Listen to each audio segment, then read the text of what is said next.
আমরা 9 দফা দাবি আদায় ছাড়া কেউ ঘরে ফিরে যাব না। সবাই রাজি?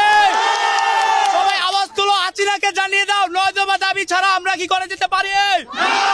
আমরা কোনোভাবে 9 দফা দাবি আদায় ছাড়া ঘরে যেতে পারি না।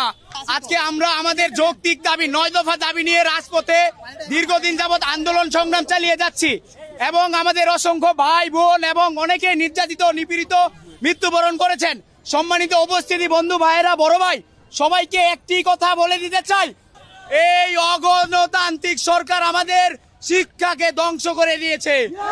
আমাদের শিক্ষার্থীদেরকে ওরা যে অবস্থায় নিপীড়িত নির্যাতিত করেছে পুলিশ বাহিনী দ্বারা, তাদের গুন্ডা বাহিনী, দলীয় কর্মী দ্বারা। তো আজকে আমরা অনেক কষ্টের পরে আজকে অনেক আন্দোলন সংগ্রাম করে এই পর্যায়ে এসেছি। ইনশাল্লাহ আমাদের দাবি আদায় ছাড়া আমরা ঘরে যাব না। আপনারা সবাই জানেন আমরা আজকে এখানে কি জন্য উপস্থিত হয়েছি। আপনারা জানেন আমার ভাই আজকে রক্তে রঞ্জিত হয়েছে। আমরা যে 9 দফা দিয়েছি, 9 দফার 1 দফা যদি না কমপ্লিট হয় আমরা এই রাজপথ ছেড়ে যাব না।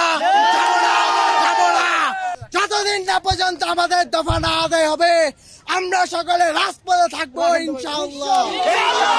শহীদ মিনারে অবস্থান নেয় ঢাকা মেডিকেল কলেজের ডাক্তারবৃন্দ, মেডিকেল ও ডেন্টাল শিক্ষার্থীরা। এ সময় তারা সাধারণ শিক্ষার্থীদের নির্বিচারে গুলি করে হত্যার প্রতিবাদ ও বিচার সহ অবৈধভাবে গ্রেফতারকৃতদের জামিনের দাবি জানান।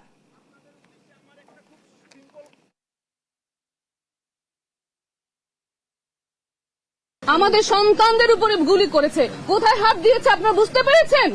আপনাদের হৃদয়ে হাত দিয়েছে, হৃদয় রক্তক্ষরণ। আজকে এক একটা সন্তান আমাদের সকলের সন্তান। ওনারা কি ভাবেন এই দেশটাকে শেষ করে দিয়েছে। আজকে আপনারা আমার সন্তানের উপরে হাত দিয়েছে, কত বড় দুঃসাহস হতে পারে। 71-কে স্মরণ করে যেখানে আমি দেখেছি আমার মা বোনদেরকে রাস্তায় দৌড়াতে, আর এখন আমি সেই চিত্র দেখতে পাচ্ছি। আমি মনে করি যে আমরা সকল সিনিয়র সিটিজেন রাস্তায় নেমে আসবো, আমরা মুক্ত স্বাধীন দেশ গড়ে তুলবো।